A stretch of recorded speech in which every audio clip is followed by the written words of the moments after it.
Airing shortly, a scripted advisory imposed upon us by the MTRCB in connection with the suspension of our news and public service program T3, Kapatid Sagot Kita. Pending before the Court of Appeals is a case filed by TV5 questioning the jurisdiction of the MTRCB. It is TV5's position that the MTRCB has committed acts of prior restraint which constitute a violation of the freedom of the press. The suspension order constitutes another act of prior restraint by the MTRCB. The following scripted advisory imposed by the MTRCB constitutes a grave abuse of discretion, and TV5 will vigorously question the imposition of this unlawful penalty. The MTRCB is not authorized by law nor by its rules to impose this type of penalty. Ang programang T3 Kapatid Sagot Kita ay suspendido ng 3 buwan bilang parusa sa paglabag sa Section 3C ng Presidential Decree No. 1986. I've always been competitive. Matindi ang kompetisyon ng mga lalaking ito. Kung sino kasi ang may pinakamalupit na dighay ay siyang magwawagi. Bumanat ang isa. Whoa, there we have it! Na tinapata naman ang pinakamatinding niyang karibal.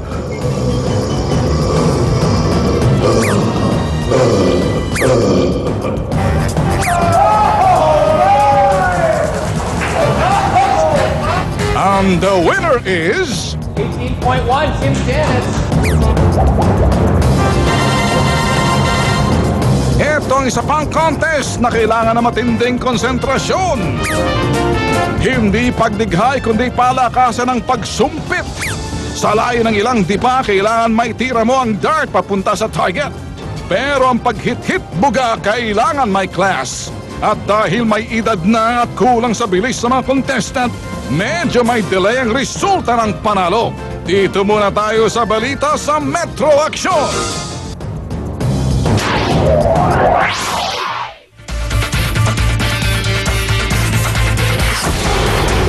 Magandang hapon mga kapatid. Sa programang ito walang judges na wow mali. Ang tunay na api pinapanalo, ang tiwalay ilalaglag at walang rematch. Ako po si Rafi Tulfo. Mga tol, ako naman si Ben Tulfo. Lahat na abusado at manloloko ilalantad sa balitaan at inanak out sa bakbakan.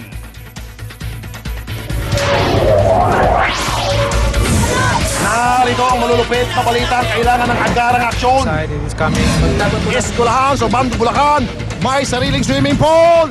Naks! Pero wait! Hindi yan ligo ng bata, kundi lubluban ng lamok at sausawa ng bakterya. Tag-ulan na! Andyan pa yan! Sa Metro Exclusive, mananahin na gusto makatipid sa tela, dumahay sa Divisoria. Pero ang pobre, nadula sa elevator at nagkabali-bali ang buto. Pamuno na mall, dead pa sa sinapit niya. Babaeng binigyan ng komunyon ng pari sa simbahan, nabulyong, sinaksak si Father. Tangkang pagkripo sa pare, may basbas daw ng Diyos. Lasing, nangingi ng pechay sa kargador ng gulay, hindi na pagbigyan, nanaksak. Biktima, pechay ang kapalit ng buhay. Batang gustong lumaking kriminal, nang hold up ng 2 kaklase. Naaresto si Iho Boy, pero bagets, ika-counseling lang. Sa aksyon at solusyon, mga batang gustong lumaking may pinag-aralan, tutulungan live. Balita at serbisyo publiko, umpisa na! Tolben, tag-ulan na, kaya umpisa na naman ang baha. Sa Ubando, Bulacan, nauna na ang baha. Ay na nga bumaba, kaya ang eskwelahan, akala mo, meron ng sariling swimming pool. Ito ang eksenang nakuna ng Metro Action sa Pauco Elementary School sa Ubando, Bulacan. Ang kanila kasing eskwelahan, may bonus na swimming pool. At ang ilan sa kanila mga classroom, hindi na nila mapakinabangan dahil sa tubig na nanggagaling sa ilog at pumapasok sa loob ng eskwelahan. Good luck sa mga batang mahuhulog. Mag-uulan, tapos sinasabay ng high tide, ito mga bata, lubog na halos yun. Yan ang problema naman, yung mga pictures ng rapid. Siyempre, ang mga kaklaseng isda, present din. At hindi lang yan, ang karamihan sa mga estudyante, nakayapak na. Malamang, maging first order ang alipunga sa inyong mga paa. Ang dami ding basura sa paligid ng eskwelahan na umaagos kapag tumataas ang tubig sa ilog. matagal na to eh. Actually, kung makikita nyo itong kinunan nyo, dati para-pero walang ganyang kalalim yan. Kung mga tuwing magkakaroon ng graduation dito, nire-request ko sa local government, sa mayor dito, na matambakan to. Ang mga upuan na sana napapakinabangan pa, nakatambak na lang at kinain na ng tubig. Pero agad pinagmalaki ng eskwelahan ang anilay agaran nila aksyon. Yung sa DepEd, yung katatapos na repair ng roofing, ceiling at saka painting. Agad din kaming lumapit sa kapitan ng barangay Paco sa Paco, Bulacan. Kahit sila, aminado sa problema ng swimming pool. Para lang sa kanilang lugar. Problema dyan sa school, lalo na yung mga sirang eskwelahan, since na hindi pa ako nakaupo, problema na ng mga nagdaang nanunungkulan yan. Talagang worse ang nangyari, baha, mga estudyante talagang kawawa. Kahit daw sila, tumutulong sa eskwelahan para mawala ang naglalawang baha. Nag-request lang sila ng konting, isang dump truck na lupa, halimbawa. Tungkol naman sa isang bagay na pwedeng tumulong kung anong pangangailangan po nilang makaya po ng barangay lang, ibigay lamang sa kanila. Kap, mga ma'am, malinaw po sa sikat ng araw na kulang pang inyong aksyon. Ano masabi mo, Tol Ben? Kita mo naman, no? Parang swimming pool, parang palaisdaan. Itong lugar na to sa Ubando talagang malimit binabaha rito. Parang wala rin pinagkaiba to doon sa Malabon at Mabotas. Kung gano'n, ilipat na ng eskwelahan, alisin na dyan at ilagay sa ibang lokasyon. Yun, ang tanong, saang lugar? Pero nung lupa, anong pag-aaring gobyerno para malipatan yan? Kawawa yung mga bata rin. Marami malong na lupain dyan kung gusto yun talaga ng lokal na pamahalaan o ng DepEd. Sa bagay, nasa probinsya yan eh.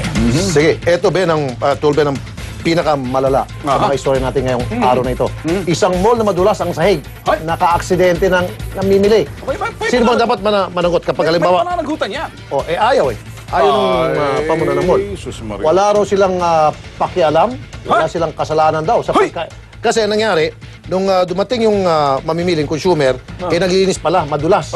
Di ba dapat nakalagay dyan hindi po pwede. Cleaning, mag-ingat, madulas. Nung madulas, ayaw na.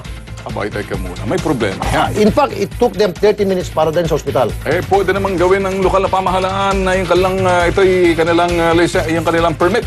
At saka, yung mayari, walang pakialam din. In fact, pumunta na nga sila sa PAO, Public Relations Office. Humingi ng tulong bago pumunta sa atin. Nagpadala ng PAO ng demand letter.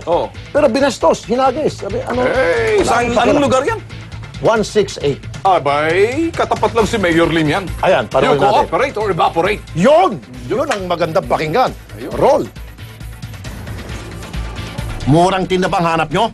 Pwes, dito sa kilalang mall sa Divisoria, abot kaya ng paninda, may aksidente pang kasama. Lumapit sa Metro Action ng isang ginang matapos maaksidente sa 168 Mall noong Disyembre. December 22, kasi may tanggap ho akong mga tahi. Dumaan ho muna ako sa 168 Mall kasi madalas naman ho ako doon. Nga lang, nung umakyat ho ako sa second floor, sa may escalator, siguro may patak ko doon na naapakan ko. Yun, doon ho ako nadulas. Ang matindi nito, matapos maaksidente dahil umano sa kapabayaan ng nasabing mall, pinabayaan lang siya ng mga gwardiya. Tapos tumagal ho ako ng 30 minutes, yung mga tao nakatingin lang ho sa akin. Ang kawawang ginang, nagkabasag-basag ang tuhod. Ang kanyang pagnanais na makakuha ng murang tela, nauwi pa sa disgrasya. Umabot na sa 80,000 ang bayarin sa ospital ni Aling Marilyn upang mapagamot ang hanggang ngayon hindi pa rin mabaluktot ng tuhod. Hindi naman ako nag-demand ng bayaran, yung pagtirahan sila. Gusto ko lang mangyari. Solo parent ho ako for 25 years. Ang source of income ko, yun lang pananahin. Tulungan nila kung maibalik yung ginastos ko. Ilang beses na siyang bumalik sa 168 Mall para humingi ng tulong. Pero, ni isang kusing, hindi siya naabutan ng tulong. Nagpunta muna ako sa police station para tulungan ako makalapit. Ngayon, pinaghantay ho kami ng 2 hours. Kaya, dumulog siya sa Public Attorney's Office o PAO. Pero, binastos pa rin ng pamunan ng mall ang demand letter. Upang matulungan si Aling Marilyn, pinuntahan ng Metro Action ng 168 Mall. Pero, pinagpasapasan lang kami ng mga empleyado ng nasabing pamilyahan. Humingi ng update ko ng Sino po pwede po makausap ngayon? sa information sila magbibigay. Saan po dito? Sandali po. Hinday niyo mag- Sige po. Ano, maganda niya dito? Ako. Ang stand naman dito, hindi na ng kaso para sagutin na lang nila kasi wala naman ito nakikitang liability. Kaya't, ang tanong namin sa pamunuan ng 168 Mall, tatakbuhan nyo lang ba talaga ang aksidente dulot ng inyong kapabayaan? Alam mo, Tolbe, itong katigasan ng ulo nitong mall na ito, isang tao lang katapat niyan. Okay. Ako, Tol, una, naniniwala na ang bawat establishmentong kapareho niyan pinupunta ng